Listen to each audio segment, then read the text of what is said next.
Hey stop, tu roules sur le boulevard BD, cet album est fait pour toi. G.I. Gay. 1941. Alan Cole était un jeune psychiatre exerçant dans un hôpital de Détroit.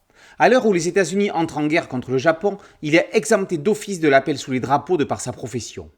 Pour son futur beau-père, ancien général, c'est impensable. Il ne donnera pas la main de sa fille à quelqu'un qui refuse de s'engager. Voilà donc Alan, un brin forcé de signer. En tant que médecin, il est engagé directement avec le grade de sous-lieutenant et partagera son temps entre une formation militaire de base et des entretiens avec les recrues afin de déterminer si elles sont bien aptes au service. À lui la charge de rejeter tous les appelés qui pourraient nuire à la discipline et au moral des troupes.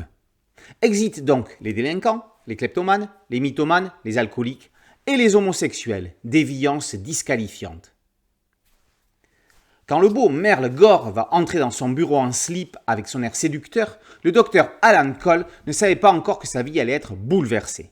Toujours est-il que Merle passe le test avec succès et est engagé. Entre les deux hommes, durant les entraînements commando, un subtil jeu de séduction va se mettre en place, jusqu'à un baiser langoureux un soir sur un ponton, sans que personne ne les remarque. Quelques jours plus tard, Merle va faire partie des soldats envoyés aux îles Samoa américaines dans l'océan Pacifique. 3 mois plus tard, Alan va postuler pour le rejoindre sur place. Qu'a-t-il fait de son avenir tout tracé avec sa fiancée ? Les GI réussiront-ils à entretenir une relation discrète à l'abri des regards malveillants ? En 2009, aux États-Unis, Barack Obama s'engage à mettre fin à la loi Don't Ask, Don't Tell, qui obligeait les homosexuels à cacher leurs conditions pour pouvoir servir dans l'armée. Avant 1993, c'était hier, ils en étaient carrément bannis.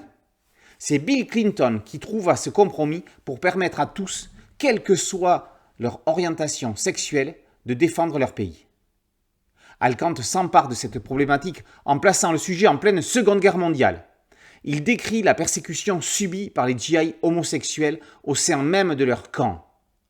Pour autant, G.I. Gay n'est pas un manifeste politique, mais tout simplement, ou plutôt tout complexement, pour ses protagonistes, une histoire d'amour au même titre que Roméo et Juliette ou Le secret de Brokeback Mountain. Au dessin, Bernardo Munoz accentue les émotions dans un réalisme aux couleurs d'époque. Les scènes de guerre proposent une double lecture en parallèle aux affres subies par les soldats gays. Tout laisse à penser que l'histoire pourrait être vraie. Peut-être l'a-t-elle d'ailleurs été. Lu au prisme de 2024, on mesure tout le chemin parcouru depuis une 60aine d'années. Il reste encore de la route pour arriver à la tolérance zéro dans un monde où chacun se ficherait de la sexualité des autres. Appel à la tolérance, mais aussi à la vigilance, sans prosélytisme aucun, G.I. Gay ouvre les yeux sur le sujet dans une construction scénaristique et graphique de belle facture. G.I. Gay, par Alcante et Munoz, est paru aux éditions Dupuis dans la collection Air Libre. Boulevard BD, c'est un podcast audio, un site dédié et une chaîne YouTube. Merci de liker, de partager et de vous abonner. A très bientôt sur Boulevard BD. Ciao.